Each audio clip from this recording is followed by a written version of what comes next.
welcome to Wet Tropic News Online. Our special guest this week is Therese Forrest. Therese is one of the wonderful women who started the Chemo Chic support group in April 2017. Welcome, Therese. Oh, thank you. I'm glad to be here. So before we talk to Therese about Chemo Chics, let's get into the local news for this week. 3 men were rescued by the Ingham Coast Guard when their engine died and they were forced to anchor off the southern end of Orpheus Island. Their engine died late in the day, so the men had to spend the night anchored in their 5.3 metre boat. At about 1 a.m, the wind increased from the south, causing big waves and a nasty swell, creating very uncomfortable conditions. Next morning, the Ingham Coast Guard vessel Snow Stafford departed Dungeness and battled across a stormy sea with wind against tide to get to the scene.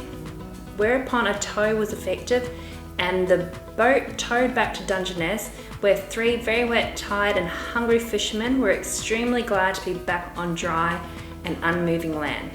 This is a common experience amongst our coastline, and it demonstrates the importance of ensuring that basic boat maintenance is followed. They're female, they're Indigenous, and they're fired up about caring for country.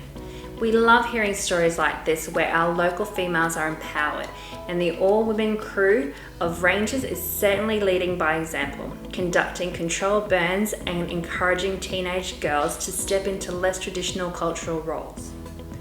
Girrigan Ranger Cindy Lou Togo and 4 other female Indigenous Rangers were the firepower behind a recent cool burn at Carwell to reduce fuel loads and improve conditions for empowered mahogany gliders.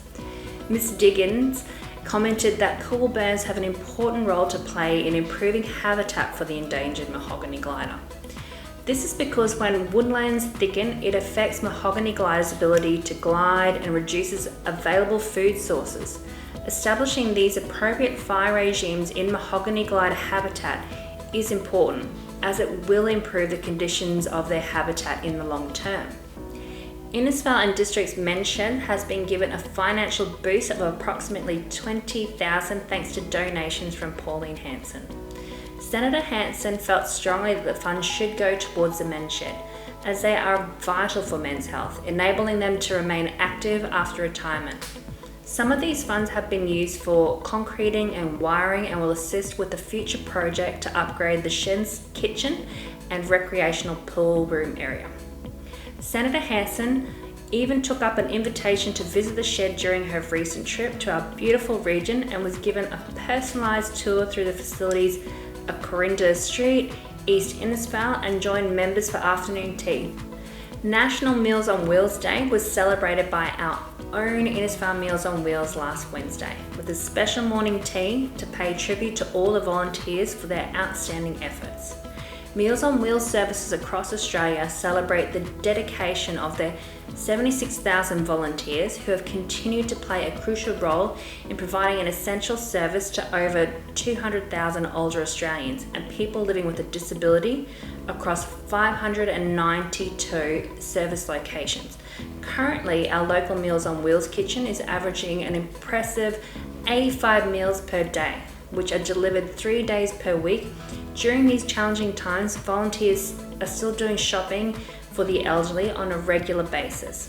The local team continually go over and above to deliver for our community. So from all of us here at the Wet Tropic Times, we would like to extend a big thank you to all those involved. It's a great initiative and the work you do certainly doesn't go unnoticed. Last Wednesday, Senior Constable Jane Moran, along with Senior Liaison Officers Stacey Newber and Michael Sands, spent time with Innisfail East State School students before school as part of their campaign for Road Safety Week and spoke to them about bicycle and road safety. They emphasised that road safety has not just about drive behaviour, but it's about all road users and a mutual respect that is required to keep everyone safe on the roads, cyclists included. A trial cricket match was played at Bowstead Park, Coromine Beach, between Cassowary Coast North and Cassowary Coast South, with aspiring players vying for selection in Area's District Under-12 team to play in the Peninsula Primary School Cricket Championship trials. Prior to the district trials, coaches Zach Nicklaus Stuart Russell and Jack Robertson held a training session with selected teams at Bowstead Park, Coromine Beach. From these trials, Peninsula Region will select one 10 to 12 team for the boys cricket team to contest the state championships, which will be held in Toowoomba from November 15 to 19. A well-contested competition between Nooroola, Mackay and Ingham clubs and Mackay Bowls Club last Tuesday resulted in Nooroola ladies bringing home the perpetual Nooroola Trophy for the first time since 2006. Congratulations Nooroola and our sister clubs for a great day of friendly competition. Junior touch football has made a long-awaited return to Wangan Sports Grounds, with 9 teams signing up to participate in a fun and friendly competition. The junior season was revised due to COVID-19, but officially kicked off on August 17th and will run for 10 weeks in total, finishing on the 9th of November, with no games scheduled to be played during school holidays or over the October long weekend. And that's a wrap for our weekly Wet Tropic Times news. So now moving back to Chemo Chicks, Therese started Chemo Chicks alongside Trish Lind, who recently moved to the Gold Coast, and our own Deborah McAteer, who is our marketing strategist here at Wet Tropic Times. It is a brilliant initiative that has helped so many women in our region through incredibly difficult times battling breast cancer. Well, we were just discussing about my early diagnosis. I was 62 when I was diagnosed with breast cancer, and it came as a shock because at the time I was on a fitness journey. I was walking 7 kilometers a day, I was doing my thing, I was working, eating properly, and then bam, all of a sudden breast cancer hit me, and I just did not know what to do. I just really felt ashamed that I had this C word over my life, and I didn't know how to handle it. And for the first month or two, it was really hard to get my head around that when myself and a few other ladies were diagnosed with breast cancer. And at the time, we felt very isolated within the area. Breast cancer actually is very, very common in a lot of ladies, especially for some reason in North Queensland. So we thought it was a good idea perhaps to set up a small group. Well, the group started with 3 of us ladies, which was myself, Therese, Debbie McIntyre and Trish Lind, and also Anne Bailey. And we got together for coffee and cake, and then we discussed our issues, because with breast cancer it can be very personal and you feel quite isolated. You don't actually want to complain about how you feel. So the Chemo Chicks is basically set up to support ladies that are going through treatment.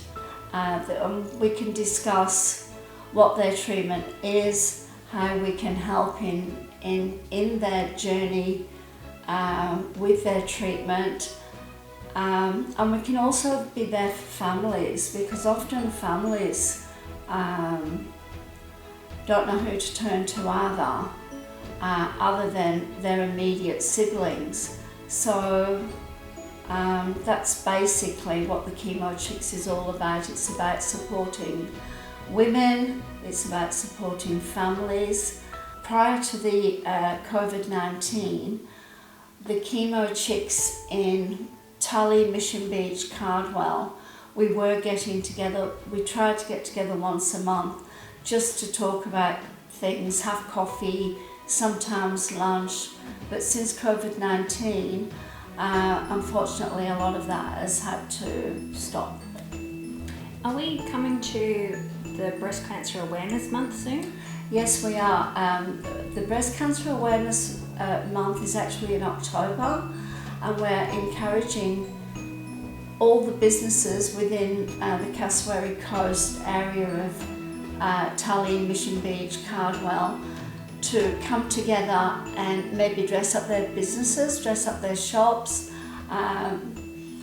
let the community be more aware of breast cancer, and also to support Breast Cancer Month by supporting the businesses that can then support the families and the women that are going through a really, really hard time.